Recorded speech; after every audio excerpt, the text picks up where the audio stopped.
the amount of time that they would like. So welcome everybody to the Farm to Early Care and Education Local Food Purchasing Learning Burst #2. And today we have presenting first, we have, and in charge of our local food procurement learning burst, Dr. Dara Bloom, who's the Associate Professor of Local Foods and Extension Specialist at NC State. So I will turn it over to Dara. Thanks, Sharonda. I'm going to go ahead and share my screen, but I am going to keep my video off. I hope nobody minds. And I'm going to apologize in advance. You are all going to hear me sniffling. I caught a cold from my 2-year-old. So my guess is that most of the people on this call can probably relate to that. So yeah, thanks so much for joining us today. This is our Learning Burst #2 for the local food purchasing series. And we're going to talk a little bit today about food hubs. So food hubs are some key partners in some of the counties that we're working in.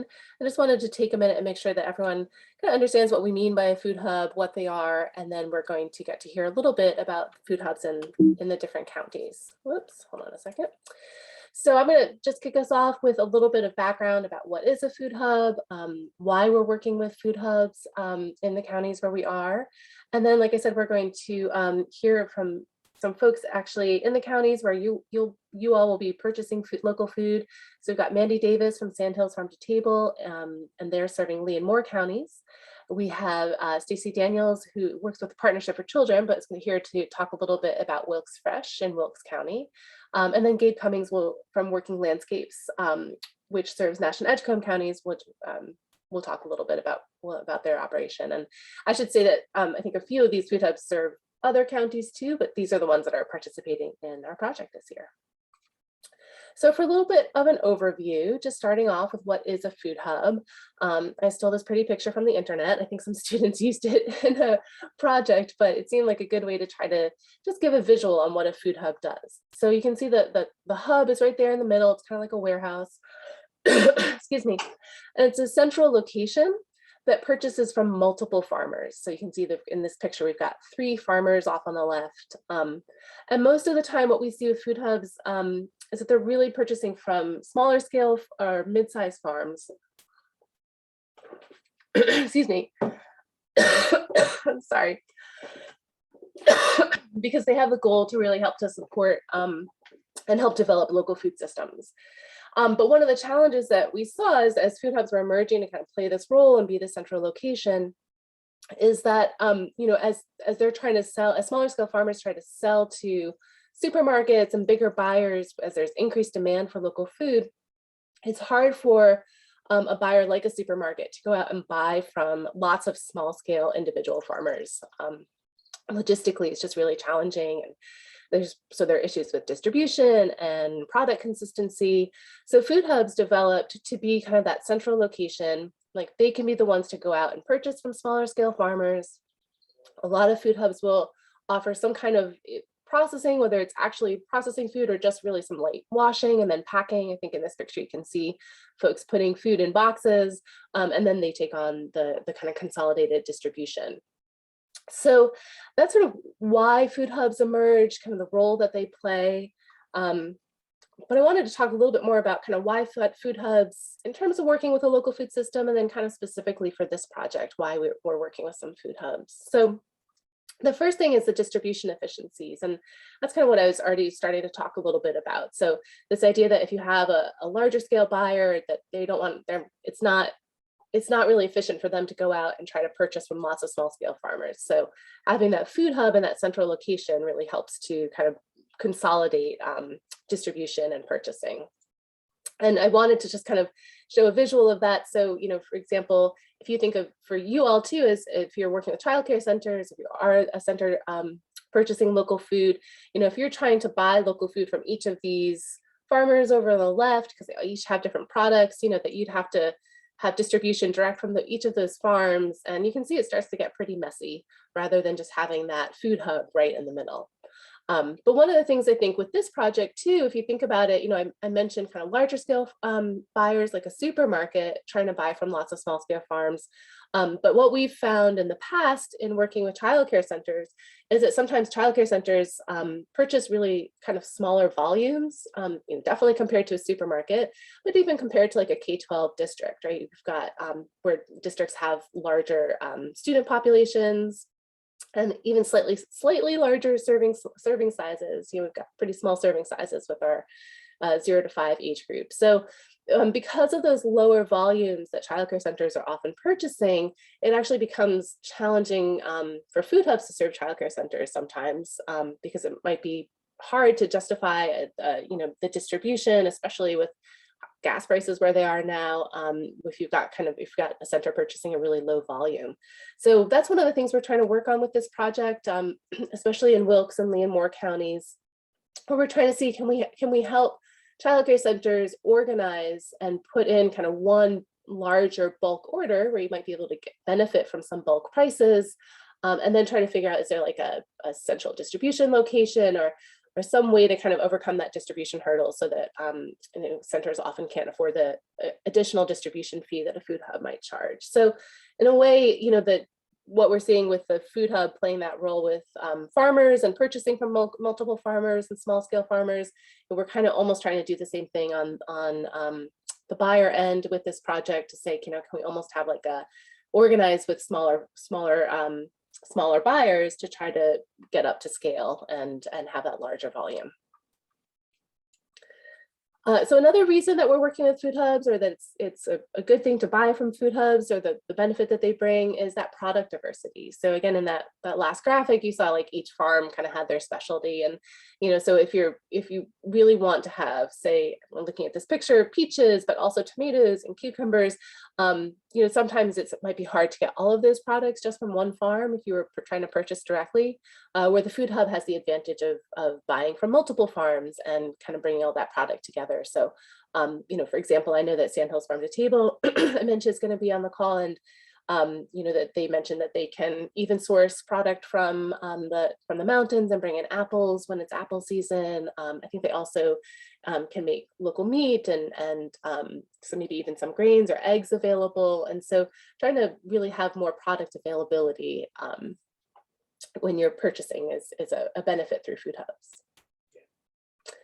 And then this last one, I think, is kind of really one of the most important, is around shared values, because all of the role that I just described for food hubs, if you think about it, it's kind of really the same as a wholesale produce distributor. So if you all are purchasing from US Foods or Cisco, you can purchase vegetables or other products from them, and they're doing the same thing as a food hub, right? They're buying from multiple farmers, they're putting products in boxes, and then they're shipping it out and distributing it. The difference though with food hubs is, first, that they're usually at this smaller kind of local and regional scale. And most food hubs, even if they're a nonprofit, whether they're a nonprofit or they're formed as a for-profit business, they do have missions really specifically to support local farmers. And as I mentioned, that most of them really are trying to work with smaller scale and mid-sized farmers. And because of that, they also usually are paying kind of a higher percentage of the food dollar back to local farmers compared to some of the larger scale distribution companies that I mentioned. And then a lot of food hubs too, like I think there's a food hub survey that goes out every couple of years. I think the majority of them also really do have a value and a mission around increasing healthy food access. And I think that's what brings us all to this project and to this call today, is that we all have that value of trying to increase the availability of healthy food for young children. So it feels like a really good fit because of that to work with food hubs, where there is that shared value of supporting farmers and also increasing access to healthy food. And I mentioned that there's a survey of food hubs that happens every couple of years out of Michigan State University, and there just were a couple of findings from the most recent one, which is the 2019 survey, that I wanted to share. Because as I mentioned, where food hubs are often trying to increase, especially lower income consumer access, and so as this chart shows, that pre-K food service is one of the major ways that that food hubs are meeting that goal.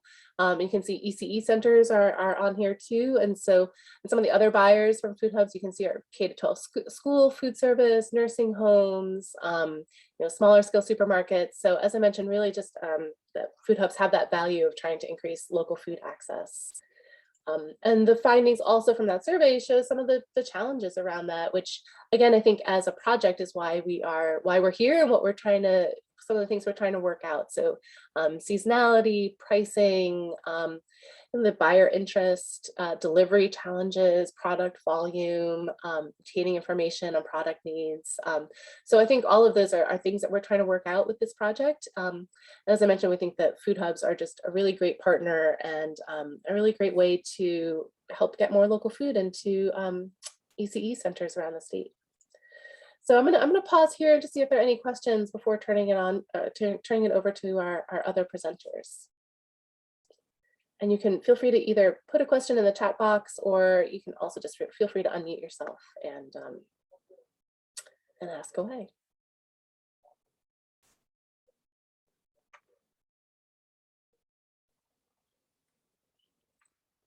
All right. Well, let's see. I see Stacy's here. I think I saw Gabe come in too. I'm not sure if I've seen Mandy yet, but I'll go check my email on that one. Stacy, do you want to start us off? Great, thanks. All right, let me share my screen. All right, so I'm going to talk about Wilkes Fresh here in Wilkes County. I am not over Wilkes Fresh. Like Dara mentioned, I am from the Partnership for Children. However, our mobile market is going on right now. This week is our first full week. So the market manager, Sierra and Michelle, could not attend because they are right now hosting the market. So I am filling in the gaps. So bear with me. I don't know the ins and outs completely of Wilkes Fresh, but I'm going to do my best to share adequate information to everybody and hopefully answer any questions that anybody has. So Wilkes Fresh came about in 2019. A few years ago, our legislator, Shirley Randleman, appropriated funding for the Wilkes Community Partnership for Children to purchase a veggie van. The vision for the veggie van was to go around Wilkes County and provide fresh and local produce to areas that didn't have access to produce. Go out to like the food deserts, the sparsest areas, and set up this market. And then people in that area that don't have access to a grocery store, they might have a Dollar General because Dollar Generals are everywhere, but they probably don't have access to actual produce because not all Dollar Generals have produce nowadays. So that's where the veggie van came about. They group formed a hunger coalition and they got it working. So this is all about our mobile market. So this is our mobile market. I did put a couple pictures on here of what it looks like set up. We recently got that awning put on it and that slide out to make the market a lot easier, so we don't have to put up a pop-up tent and that sort of stuff. So that is actually one of the stops that they go to and what it looks like with it set up. I also included the schedule so you can see when it runs, and then I just put a quick example of what a box of produce looks like that we have done in the past. So the mobile market is seasonal. It does run June to maybe September, depending on the growing season and when produce kind of starts getting harder to find. And I say June as in, we're just now running the full market. So, it's kind of mid-June here in Wilkes County before we can actually get it up and going. And even now, I think there's like greens out there probably. And I think maybe strawberries are still in it, but it's kind of starts off slow and then builds throughout the season as it gets warmer. The mobile market managers order on Monday. So they meet at the food, they call it their food hub. It's just where they set up and they place their order. So they literally call around to all the farms that they work with to see what they have. After they see what they have, they find out the prices. They say, okay, we'll call you back. Then they call the next farm to see what they have and the prices. And they literally do that until they figure out everything that they want on the market. And then go from there. So it is a very daunting task from what Sierra and Michelle has expressed to me, because it is literally like an all day thing, calling farmers, seeing what they have, how much of what they have, what the price is, and then calling the next farmer to see what they have and the prices in order to supply the market. So after they get everything in order and what they're going to order on Monday, they pick up everything on Tuesday. So they literally take this van around and pick up all the produce that they ordered the day before, to bring back to Wilkes County or to the food hub to store in order to sell at the market on Wednesday. So they said as the market grows through the growing season, some of our farms are so spread out that sometimes they have to divide and conquer. So they might have to take the mobile market van, and then one of them might have to drive their personal vehicle to separate in order to get all the produce back to one central location. So as you can see on the Wilkes Fresh schedule, our market runs Wednesday through Friday. This year they have 3 stops per day, starting at 11, one day 11, one day 10, and one day 9. So that means they go to that area, they set up the market for an hour, they pack everything up, and then they go to the next area to set up for an hour again until the day is ended for them. So that is how our mobile market goes. They have a group. It's Wilkes, what is it? Healthy Wilkes Action Team, and they actually meet to discuss like if the area that they're going to is a good area to go to. Should they continue going to that area? How much are the sales? Should they switch it up and go to a different area in that, or different market? Set up the market somewhere else in that area because they don't have enough sales.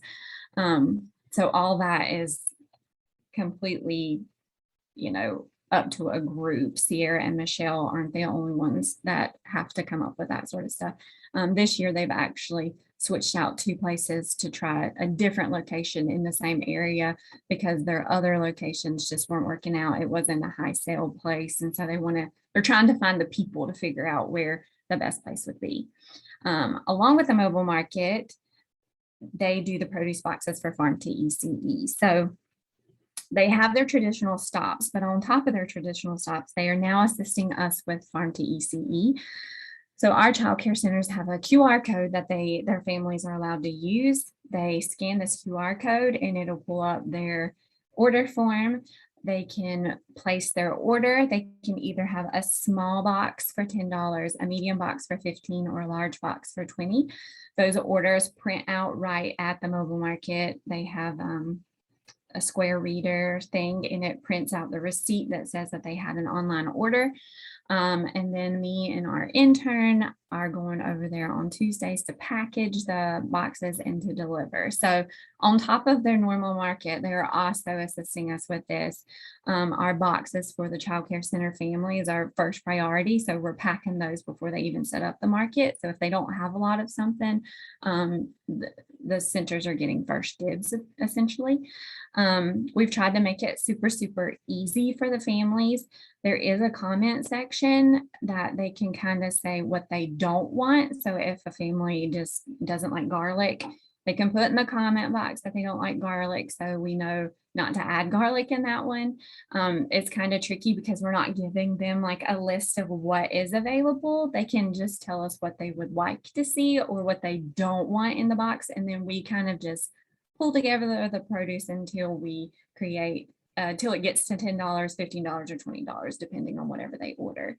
So that's the only little bit of a tricky area that we do, but otherwise it is hopefully going to go beautifully. We're letting the market do a full market this week, and then we have already advertised to our families that are participating in Farm to ECE. So our produce boxes will actually start next week. So Tuesday will be our first delivery for for produce, and we are hoping that we have a ton of orders. So that is how our mobile market is set up currently. I think I have one more slide. Yeah. So these are the farms that we are currently using. They're farms and orchards that our mobile market goes through. Our mobile market has defined local as anything within 20 miles of Wilkes County. Just because Wilkes County doesn't have a super abundant supply of farmers to work with, we have had to go outside of Wilkes County for sure. We're running into this issue where even the farms that we have, they don't want to do the tax form that is needed to work with the mobile market. So they'll only sell up to, you know, $500 and then they won't sell anything else. So they won't have to do the tax form. So we've had to, you know, go outside of Wilkes County. So this is what they're currently using. And like I said, it's anything within 20 miles. So that's why pickup on Tuesdays can kind of be a little crazy because they're going pretty far out in order to get all the produce and that they need to supply the mobile market. So I think I've got one more slide. So this is just, I just thought I'd throw this out here, the future of the mobile market. We this year, the mobile market has been signed over to Wilkes Recovery Revolution. So Wilkes Recovery Revolution is a local organization in Wilkes County, and they are actually taking over the market. So they are in the process of transitioning it over to them.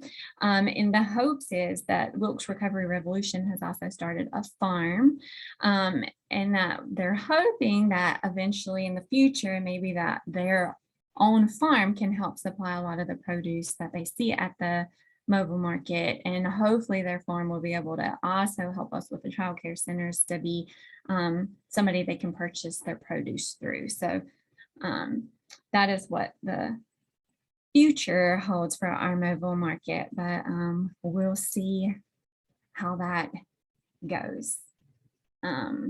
So I'm going to stop sharing because that is my portion. I didn't make a question slide, but if you have any questions, feel free to let me know. I'll try to answer it. Like I said, I'm not the main person in charge of the mobile market, but I'll do my best. So does anybody have any questions for me about Wilkes Fresh, Wilkes County, how we're doing it? Stacey, I have a question that some may have. Is this Okay. Sharonda? How difficult is this for you in your day-to-day jobs as far as making sure that the centers get the different foods and the boxes and everything? Well, luckily we did this last year as a pilot to see how it goes. And Mhm. for us, it hasn't, the main grunt work has been to initially get all the family letters out. We made some posters with the QR code on it for families to use, that sort of stuff. We've been busy last week and this week making sure we did all of that and got it out.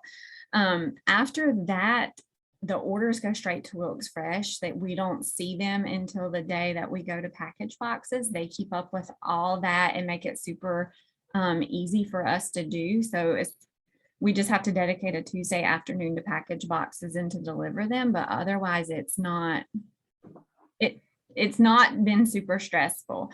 Okay. I will say we've never had an overwhelming response. So if we got up to 50 orders, it might become a little bit more tasking, but you know, right now, since we're in the baby stages and it's not as popular, it hasn't been too overwhelming. So we're hoping though that it will grow to where it is overwhelming, but right now it's been manageable for sure. Thank you. That's great. And I hope that just reassures other counties that may be thinking about this as well. So thank you for that. Yes, you're welcome. All right, any other questions? All right, great. Thanks so much, Stacey. Really appreciate it. Oh, yes, you're welcome. Gabe, can I turn it over to you? Absolutely. Okay. Hello, everyone. Can you hear me okay? I'm going to assume so. My name is Gabe. I'm with Working Landscapes, and we are a nonprofit. We're actually based in Warren County, but we're part of the Nash Edgecombe partnership on this project because we do work across the region. And I'm going to share with you a little bit about our food hub journey. And I will share those slides now.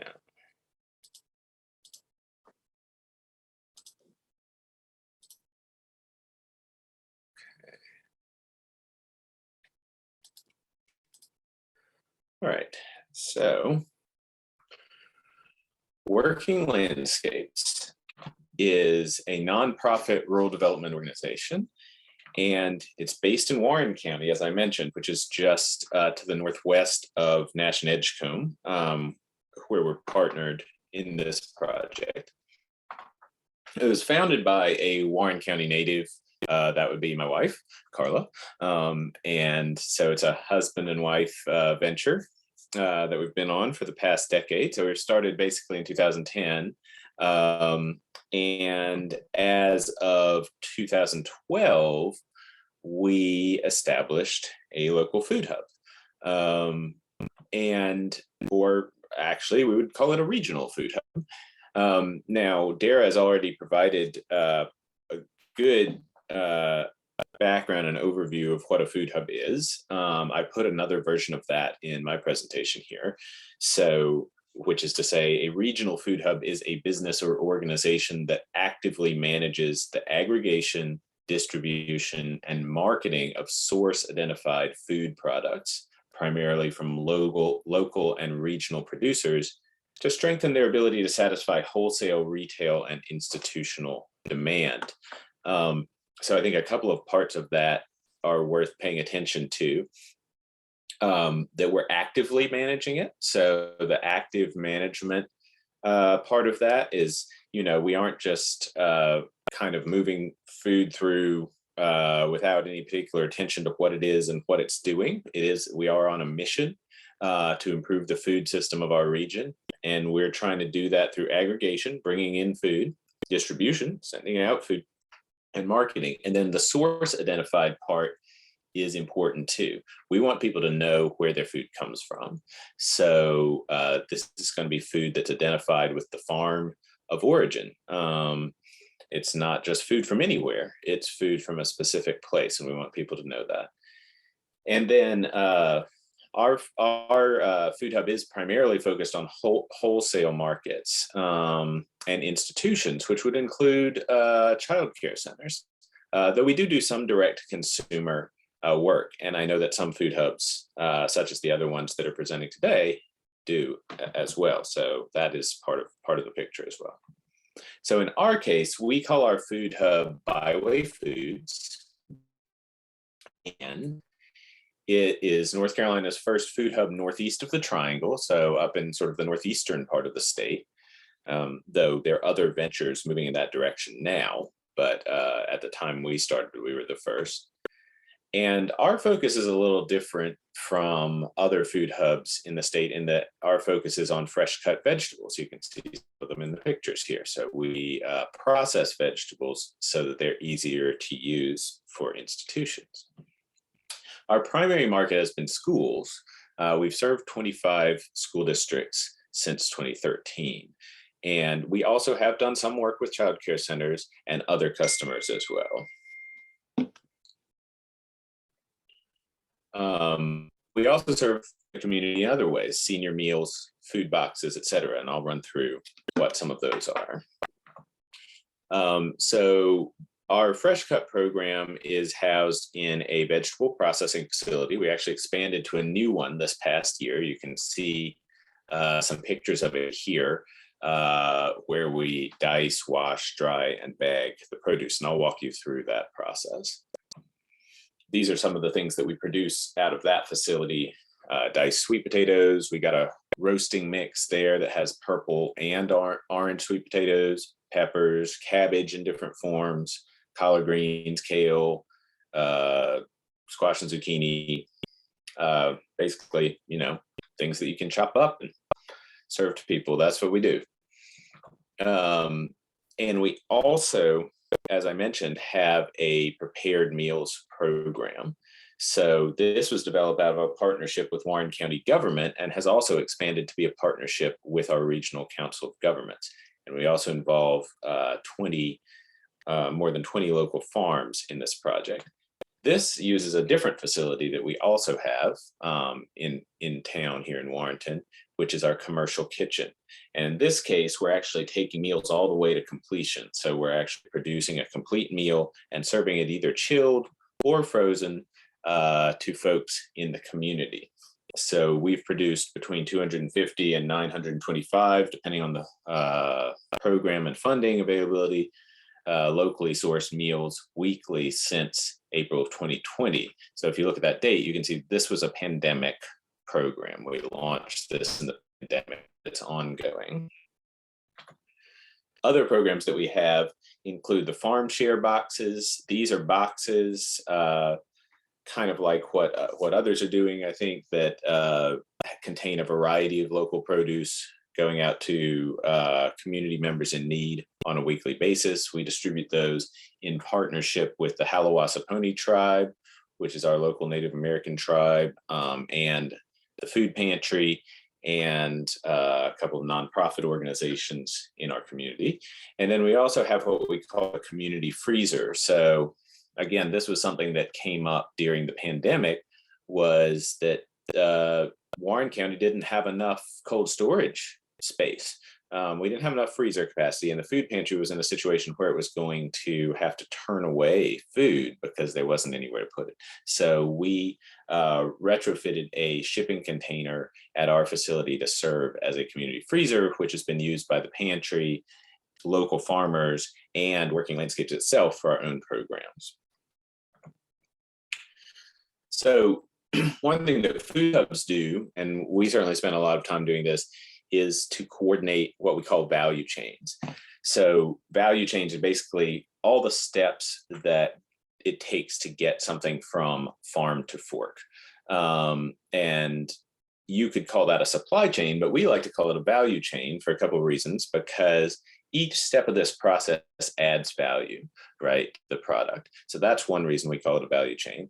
And the other thing is, as Dara had mentioned, we are trying to work with partners who share our values, who want to get healthy local food to those who need it in our community, and to support our small farmers.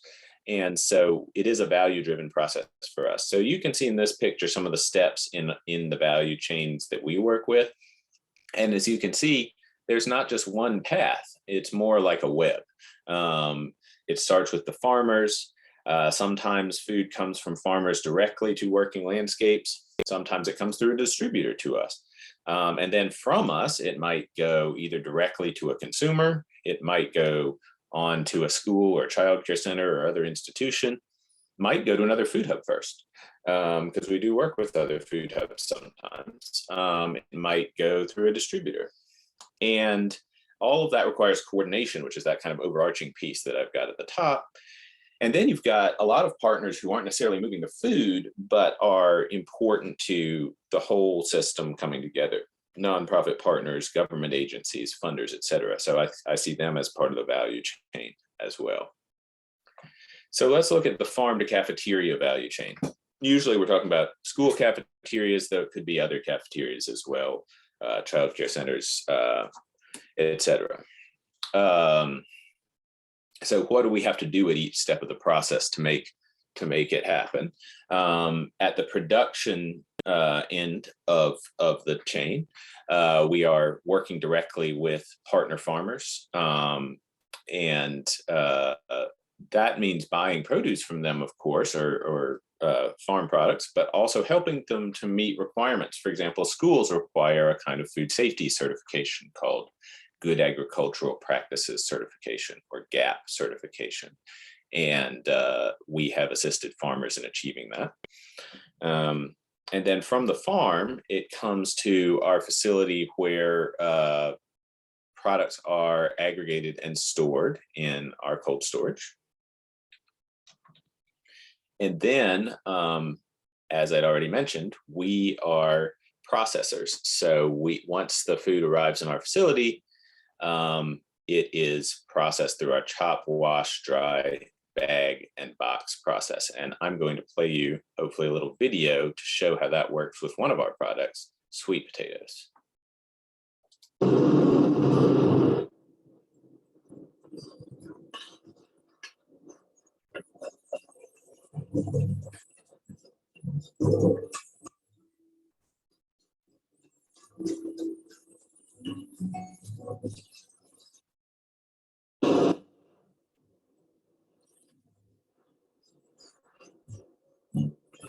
So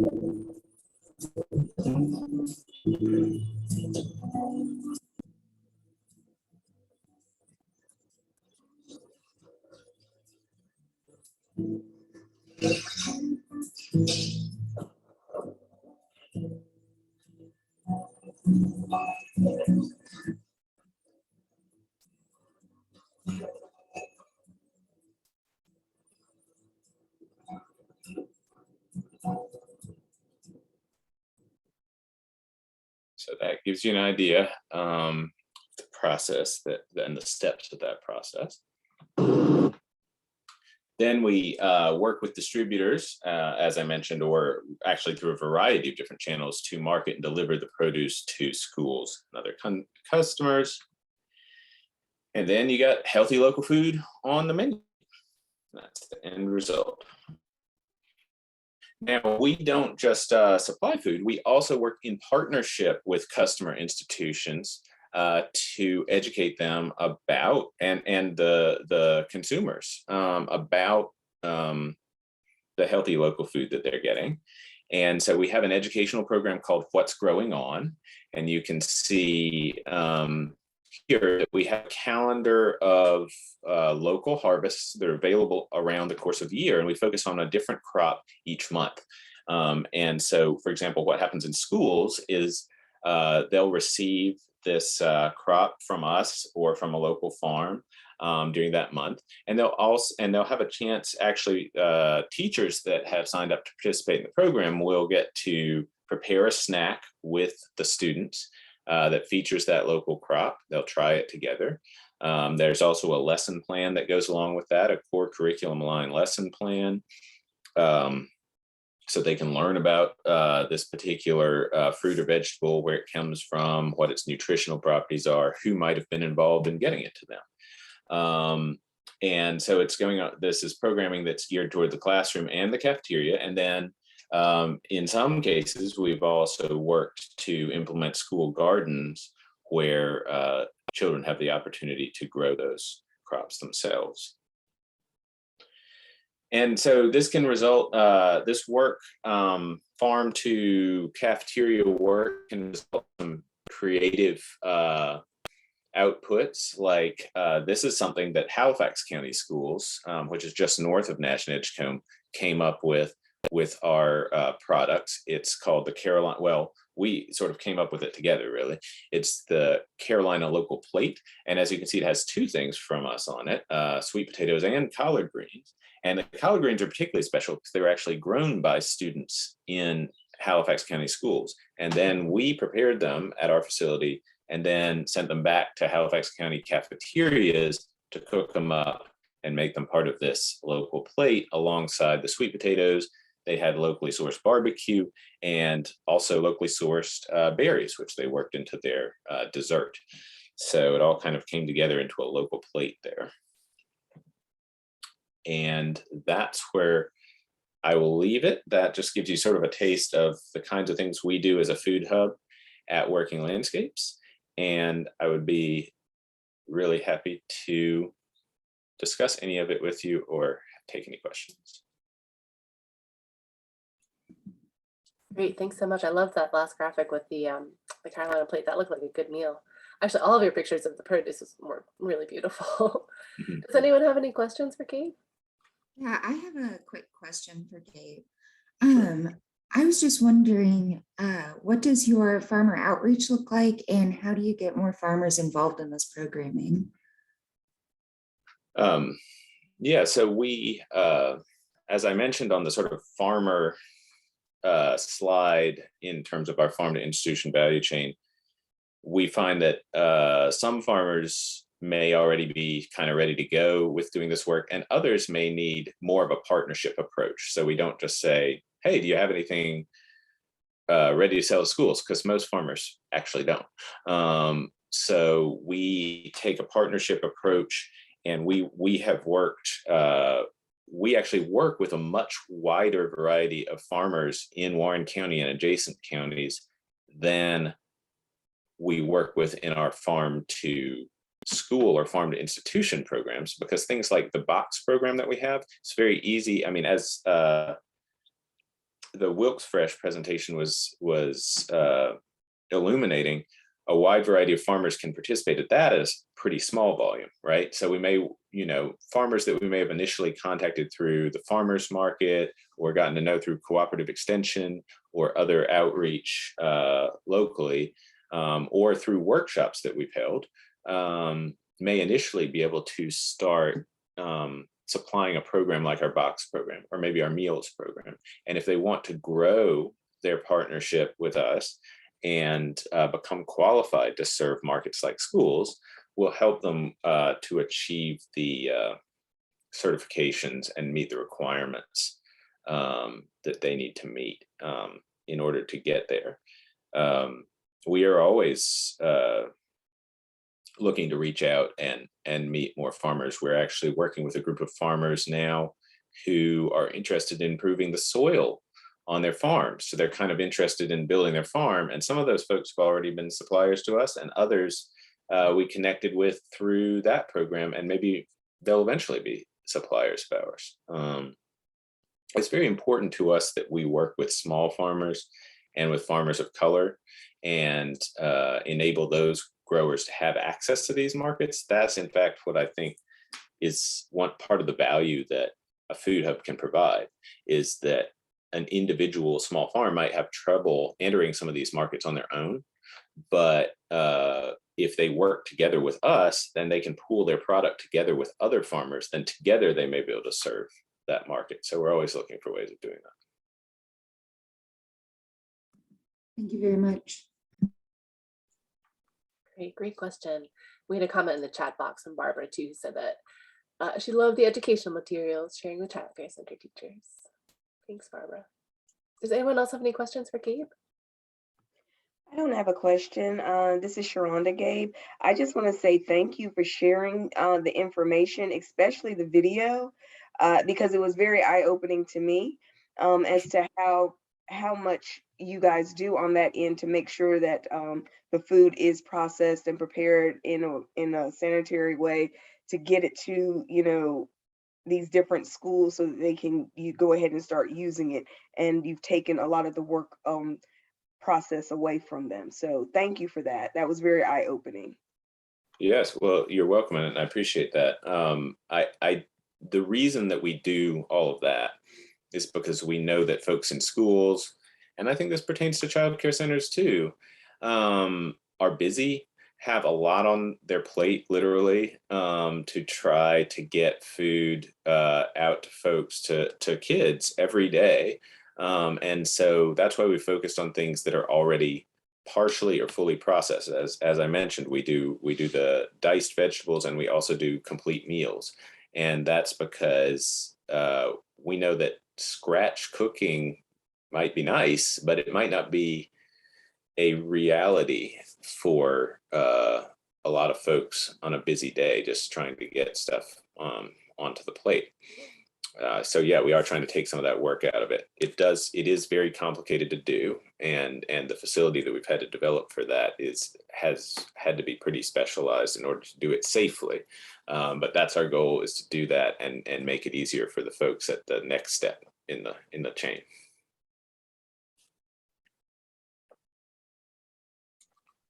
Great. Thank Any you other again. questions for Gabe? A question. Gabe, thank you for the presentation. That was really exciting. The community freezer, that was a really interesting piece of the presentation. I'd love to learn a little bit more about how does that operate? I know that the Food Hub uses it, but the community does too. How does that work? Because I think that's really interesting. Yeah, so basically we initially established the freezer for the emergency need for it was really the food pantry's need. So the first thing that we did was to make sure that was available for the food pantry, but we also recognized that this would probably be an asset that more folks than just the food pantry could benefit from. So basically we've set aside one half of it for the food pantry, and then the other half has been used by other organizations, such as, a couple of local farms. local livestock farmers have an issue, which is that they need a lot of freezer capacity too, right? Because if you're a livestock farmer, you if you send your cattle to the slaughterhouse, all of a sudden you are the owner of a large amount of ground beef. And unless you already have a home for that ground beef, it needs somewhere to sit until it finds a home. So we work with a couple of livestock farmers, and we will charge a low per pallet storage fee for use of space in the freezer. And then, as I say, we also need it ourselves, because one thing that we've been doing, and this is particularly with our meals program. So the one good thing that we can do with our meals program is to use something out of season, since it's going to be cooked, right? So like in the summer right now, we can take things that are abundant, like say bell peppers or something, and dice them up in the dicing facility, and then prep them and freeze them so that they can be held and then used in meals throughout the course of the year. So that's another use that the freezer has ended up serving. And then and then the meals themselves may be stored there. And we've actually also supported the Good Bowls program, which some of you may be familiar with, which is actually a triangle-based prepared meals program that needed some more frozen space for their meals that they distribute regionally. So variety of users. Very cool. Thank you. That's awesome. I feel like I learned something new about your operation every time every time I hear you speak or talk to you guys. Anything else? Any other questions? All right. Well, unfortunately, I did hear from Mandy Davis, and she has unfortunately had a family emergency, so she's not going to be able to join us today. But I pulled up the Sandhills Farm to Table website, and I'm happy to take a look and share a little bit just about, what I know just from conversations with Mandy, and a little bit, just an overview for folks to know what the project's going to look like in Lee and Moore counties. And Meredith, I'm glad you're here too. You can feel free to chime in based on what you know too. But just want to make sure that they're represented here. So so Sandhills Farm to Table, I think in a way works kind of similarly to Wilkes Fresh. So and we can kind of scrolling down here. But it is more of it's, I think, in Gabe's examples, they're really Working Landscapes is really serving institutions and schools, and, they have the prepared meals.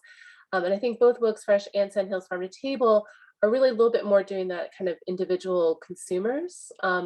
So I think there's a couple of different ways that consumers can purchase directly from Sandhills Farm to Table. And one is through their box program. So these are their boxes here, and you can see there's different sizes based on what folks might need. And they do also have a marketplace where you can actually go in and purchase exactly what you want. So if you don't want the box, you can actually purchase through their marketplace. And I think I mentioned earlier that they do have, in addition to produce, they do also have meat and dairies. They're working with farms that produce those items. Looks like they've got some some swag as well. So in general, that's kind of how they work. I think we can also take a look. I wanted to just highlight a couple of things. One, I just wanted to show kind of on the About Us page, just because I had mentioned, that, and I think, Gabe also brought this up, that shared values piece is so important. And just wanted to show kind of, the mission here, and really about supporting local farmers. There's also some things on here about making sure the communities have secure access to healthy food. So, again, really making sure that there's kind of that community benefit, farmers benefit. And we can also share a little bit here. They've got a nice page with all the farmers who they purchase from. So, and you can see here, there's, it looks like there's some coffee here too. So as I said, they're sourcing from multiple different types of vendors, farms, and then looks like a coffee roaster here, to make a wider amount of product available to end consumers. Looks like they've got mushrooms and some honey potentially here. Some other partners who, that's Davon Goodwin, who also runs a different food hub in the Sandhills. I think they actually purchase from a lot of the same farmers, and there's a lot of collaboration. I think both Sandhills Farm to Table will use the Sand Hills Ag Innovation Center has a larger space, kind of more similar to Working Landscapes, where they have some processing facilities and some freezer space. And I think Sand Hills Farm to Table actually operates out of that space. So that's Dave on here in the off the land farms. So anyways, you can just get a sense of the farms that they're purchasing from. And again, the primary way that they work is through either the box program or through their marketplace, as I mentioned. But specifically for this project, we're working with them closely to make sure that childcare centers actually have the opportunity to purchase directly through Sand Hills Farm to Table, so not through the box program. I think that sometimes we've found that for childcare centers, it can be hard to purchase a box like that, because you get a variety, but you don't necessarily get enough of any one thing to serve in meals. So it might work if you're just doing taste tests, but it's not really ideal for serving in meals. And we're also providing this direct connection to Sand Hills Farm to Table, not going through the online marketplace, because what Mandy has offered to do is to kind of email the Partnership for Children and who can let the centers know ahead of time what the product availability is for the week. And then the Partnership for Children is going to collect all of the orders from the centers. And I know that Wilkes Fresh is looking specifically at selling boxes to families as one way to kind of grow the market and try to increase the volume of produce that's purchased. I think we're trying to see if there might also be a possibility for families to place orders. But the idea with work in Lee and Moore counties is that all of those orders are going to come in together, and that because it's going to be one large bulk order, we're going to be able to access kind of bulk prices, kind of more of like a wholesale price. And so, but at the same time, one of the things that we realized in conversations with Mandy is that, we want to put it in as a bulk order and benefit from that pricing discount. But then we also are going to need to figure out how to then break up the bulk order into the individual orders for each childcare center and potentially families. And, again, because Sand Hills Farm to Table is, has this mission to really serve the community. And I think I know that this will be the second year that they're working with childcare centers and the Partnership for Children. And they actually have volunteers who are helping. So Mandy has offered to at least on a trial basis, try to actually have Sand Hills Farm to Table will do that job of breaking up the produce into the individual orders and weighing it out with a scale and whatever it needs to happen there. So we're really excited about this model. One of the things that, right now it feels like the Partnership for Children is doing a lot to kind of collect those orders. And then also there's like central drop-off points for Sand Hills Farm to Table. And so right now I think the intern is going to be delivering the produce. And what we're hoping is that over the course of the summer, we can try to figure out some systems and put some systems in place so that when the intern isn't there, or if, we don't want to rely too heavily on the Partnership for Children. And so trying to figure out what the ordering model and that distribution model might look like to have it be a little bit more sustainable moving forward.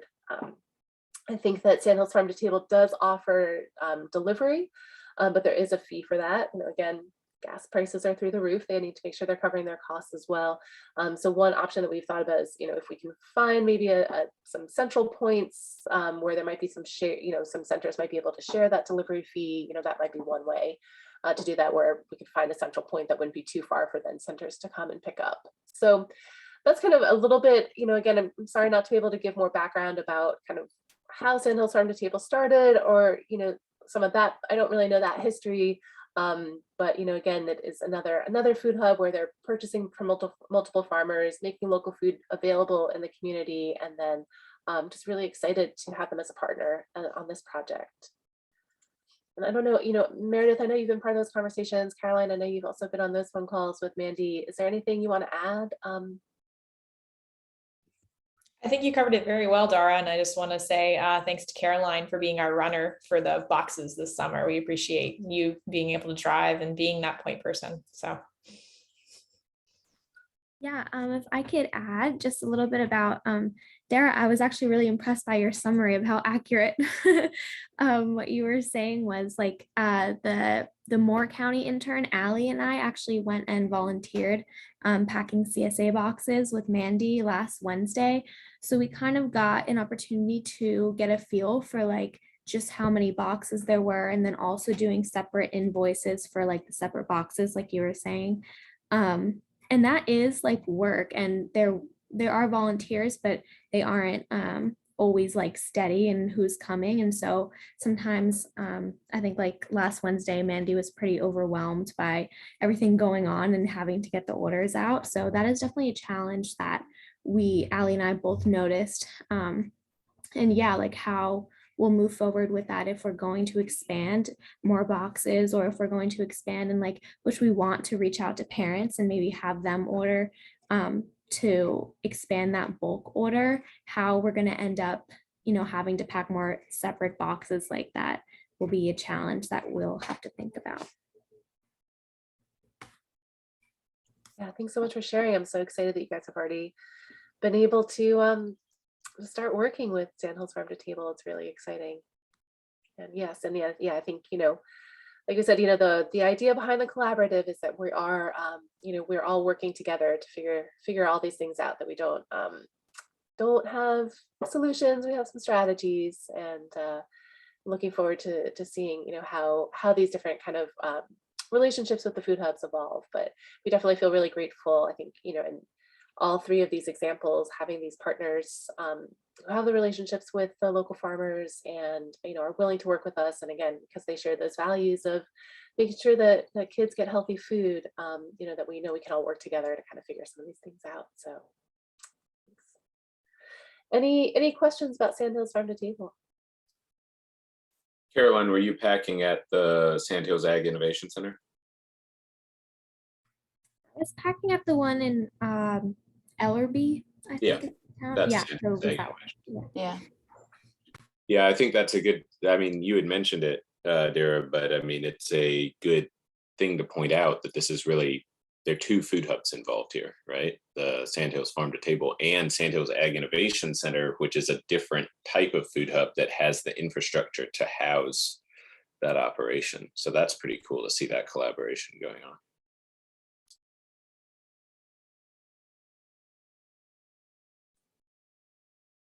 Yeah, definitely.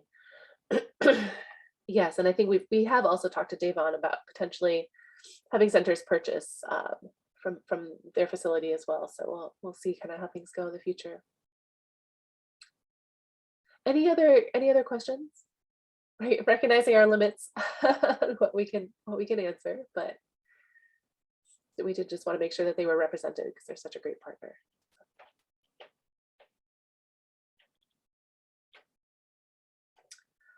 All right, well, if there aren't any other questions, I'll turn it back over to Sharonda and Emma, and just thank everyone for being here today. And hopefully we provided an overview and answer some questions about what food hubs are and why we're working with them, and a little bit of what the project is going to look like moving forward. And next week, we're going to have our final local food purchasing learning burst, and we're going to learn a little bit about kind of the history of food and farming in each of the counties that are participating in the project. So looking forward to learning more about all of different counties and hearing more from our wonderful extension agents who are also great partners on this project.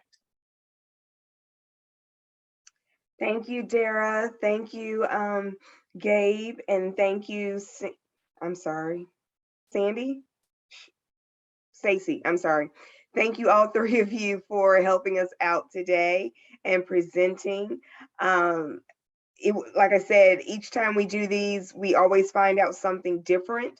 So that's why I encourage everyone to try to attend the learning burst. Some of the names may be the same. We haven't gotten that creative yet with changing the different names, but we always find something interesting with the new people that are presenting for us.